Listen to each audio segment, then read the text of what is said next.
Mga minamahal kong mga kapatid kay Kristo, nasabi ko na noong Martes Santo na ang tunay na kalaban ni Jesus ay hindi naman ang Roman Empire o ang mga punong saserdote ng templo. Ang tunay niyang kalaban ay ang demonyo, si Satanas. Nasabi ko rin na ang pakikitunggali ni Jesus sa demonyo ay hawig sa kasalukuyang pakikidigma natin sa COVID-19. Hanggat nasa labas ang virus, kaya natin siyang labanan. Pero kapag nakapasok siya sa atin, kung paanong nakapasok ang spiritual virus kay Judas, mas mahirap na ang labanan. Kailangan na ng ventilator. Siguro sa spiritual virus, ang Holy Spirit lang ang ventilator. Ang problema, ang kalaban natin, hindi natin nakikita. Naaaninag lang ang galaw niya kapag mayroong sintomas. Katulad ni Judas, napansin na ni Jesus ang kakaibang galaw niya. Mukha siyang ninenervyos, defensive, umiiwas. Actually, nagiging mas komplikado ang labanan kapag walang sintomas. Sa hindi mo nalalaman, na-expose ka na pala. Kasi merong asymptomatic carriers. Dala-dala mo na pala siya at pwede mong ipasa sa iba nang hindi mo nalalaman. Katulad ni Pedro, parang normal na normal ang kilos. Pero sa totoo lang, gumagalaw na rin sa kanya si Satanas. At maririnig natin pag sinabi na niyang, hindi ko kilala yan, 3 beses pa. Ang sabi po ng mga doktor, ang pinakamabisang panlaban sa virus ay madalas at tamang paghuhugas kamay. Kaya pala, paghuhugas din ang ginawa ni Jesus nung gabing yon ng huling hapunan. Yun nga lang, sa paa. Ibang klaseng paghuhugas ang ginawa niya at itinuturo niya sa kanyang mga alagad. Isang gawain ng alipin. Tinawag niyang halimbawa na dapat daw tularan nila kung gusto nilang mapagtagumpayan ang virus ni Satanas. Wala po muna tayong ritual ng paghuhugas sa taong ito, sa misang ito. Pero sa totoo lang, natutokso akong gawin na ang huhugasan ay mga paa at habang huhugasan ng mga kamay at habang hinuhugasan ng kamay, tuturuan ko sila habang sinasabon ng kamay na kumanta ng Happy Birthday to You at 20 seconds. Matigas ang ulo ni Pedro, ayaw magpahugas at ayaw maturuan ng tamang paghuhugas.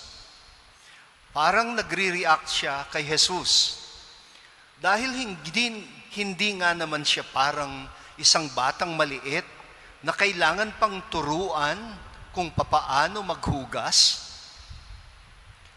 Hindi po ba tayo rin ganoon din ang feeling natin nung nagsimula ang kampanya laban sa COVID-19? Ang dami na nating alam. Gumagawa na nga tayo ng artificial intelligence. Tapos biglang-bigla, back to basic na naman tayo, tuturuan na naman tayo the basic lesson of washing your hands, ang tamang paraan ng paghuhugas kamay. Nang tumutol si Pedro, napagsabihan siya tuloy. Sabi ng Panginoon sa kanya, kung ayaw mong magpahugas at ayaw mo ring matutong maghugas ng tama, bahala ka. Matatalo ka sa labanan. Hindi ako, kundi si Satanas ang siyang maghahari sa iyo. Sasakalin ka niya hanggang hindi ka na makahinga. At noon lang nakumbinse si San Pedro. Pero sa totoo lang, kahit ang mga kasamahan niya, na-impeksyon na rin ng virus. Ibang klaseng virus. Ang virus ng pagnanasa sa kapangyarihan. Kaya nga ang panlaban ni Jesus ay kababaang loob. Kababaang loob na maghugas at magpaturong maghugas katulad ng isang utusan. Alam niyo po si Jesus, alam niya dahil espesyalista siya ng infectious spirits. Kung merong infectious disease specialists, meron ding infectious spirits specialist. Yon si Jesus. Siya naman talaga ang pinupuntirya ni Satanas. Siya naman talaga ang gusto niyang pabagsakin. At dahil hindi siya kayang pasukin, ang pinasok na lang ng spiritual virus ay yung mga key personalities sa kilusan ni Jesus. Sila ang tinira niya. Ang leader ng 12, si Pedro, at ang treasurer nila na si Judas Iscariote. Kaninang umaga, nabasa ko ho ang kwento ni Dr. Cherry Abu, na taga-Iligan na doktor, ngunit sa Cavite nagtatrabaho, ikinwento sa Rappler. Isa ho siyang infectious disease specialist. Sa hindi daw niya nalalaman, na-expose pala siya sa isang pasyente niya na wala namang travel history. May sintomas, pero hindi kaagad na-diagnose na baka nga epekto ng coronavirus. Nang lumabas na COVID positive ang pasyente, kinabahan si doktora. Nagpa-test na rin siya.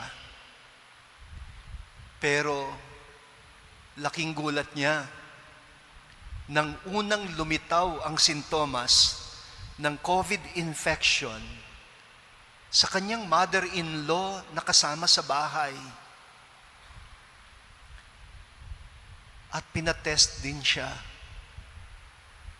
Matapos ang ilang araw, pagkatapos ng COVID testing, nalaman nila na pareho pala silang COVID positive.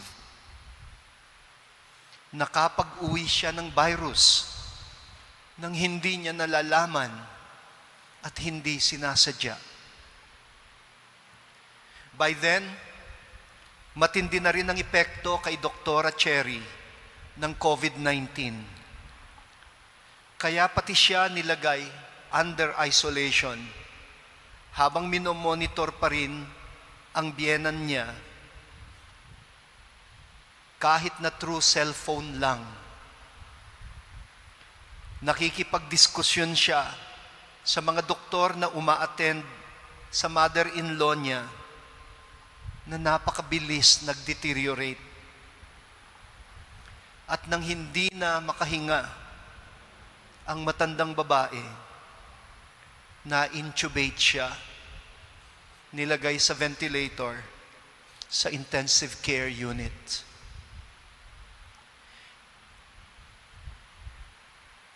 Ikinuwento ni Doktora Cherry ang matinding dagok sa asawa niya nang mamatay ang kanyang ina. Gayon din ang labis na paghihinagpis ng kanyang biyenang lalaki. Ang sakit daw, ang sabi ni doktora. Dahil gusto man niyang yakapin ang asawa niya at damayan ang biyenan niyang lalaki, hindi niya magawa. Sa takot na baka pati sila ay mahawa ng coronavirus. Inamin pa ni doktora na nagilty siya at habang nagluluksa, nagsorry daw siya sa asawa. Nagsorry siya na nahawa ang nanay ng asawa niya nang hindi niya sinasadya. Tinignan daw siya ng kanyang mister. Sinabi sa kanya, "Huwag mo namang sabihin yan. Hindi kita sinisisi. Hindi mo kasalanan." Gustuhin man nilang magluksa, hindi sila mabigyan ng pagkakataon dahil kinailangang i-cremate ang matandang babae sa loob lang ng 24 hours. Walang burol, walang basbas, walang misa. Sa kabutihang palad, unti-unting gumaling si Doktora Cherry sa ospital. At dumating ang panahon, nakauwi na siya, ngunit kinailangan pa niyang mag-self-quarantine, mag-isolate ng sarili. Para bang hindi pa sapat ang pinagdaanan niya sa ospital sa pagkawala ng kanyang biyenan? Akalain mo ba naman, doon sa mismong bahay nila, binarikadahan sila ng mga kabarangay. Pinalibutan ng bahay nila upang tiyakin daw na walang lalabas sinuman sa kanila. Siguro, dahil nga sa takot na baka mahawa din sila. Sa awa po ng Diyos, patungo na sa full recovery si Doktora Cherry. Pagkatapos ng lahat ng masaklap na pinagdaanan niya, tinanong siya ng Rappler reporter kung magpapatuloy pa ba siya sa paglilingkod bilang doktor sa dumadaming mga pasyenteng infected ng COVID-19. Alam niyo po ang sinagot niya? Ang sabi niya, "Oo naman. Ako ay doktor, espesyalista ng infectious diseases. Yon ang pinag-aralan ko. Yon ang sinumpaang tungkulin ko. At doon ako tinawag na maglingkod ng Panginoon."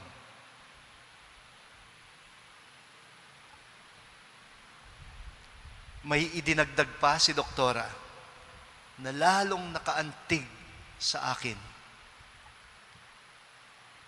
Ang sabi niya, "Kapag lubos na magaling na ako, Kung tama ang sabi ng mga siyentipiko, baka ako daw ay isa sa mga ideal na tagapangalaga sa mga COVID positive na pasyente dahil nag-develop na ako ng immunity sa virus na ito. At kapag talagang negative na ang COVID test ko, pagkatapos ng ilang ulit, ito ang binabalak ko. Ang mag-donate ako ng dugo. Kasi magagamit daw nila sa convalescent plasma therapy. Ibig sabihin, ang dugo ng gumaling sa COVID virus ay may immunity. At isa sa mga posibleng paraan, ang convalescent plasma therapy, pagsasalin ng dugo ng gumaling sa coronavirus sa mga pasyente na kasalukuyang ini-infect ng coronavirus. Alam niyo ba bakit naantig ako doon?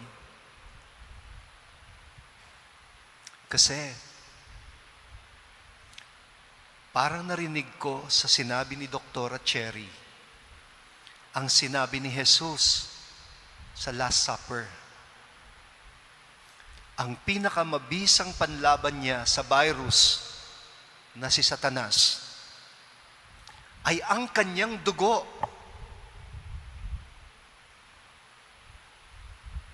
Ang sabi ni Jesus, narito ang aking dugo. Ang dugo ng bago't walang hanggang tipan na ibubuhos para sa inyo at para sa lahat sa ikapagpapatawad ng mga kasalanan, sa ikatatalo ni Satanas. Tama si Pope Francis. Kasi a few days ago, ang sabi ni Pope Francis, tinuruan niya ang mga Katoliko na magdasal ng ganito. Sabihin daw po ninyo, I am vaccinated by the precious blood of Jesus Christ. No virus can touch me. Pakiulit nga yun. I am vaccinated by the precious blood of Jesus Christ. No virus can touch me. Tagalungin natin.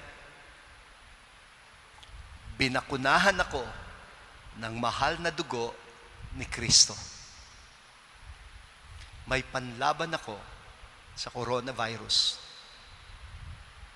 Pakiulit nga, binakunahan ako ng mahal na dugo ni Kristo.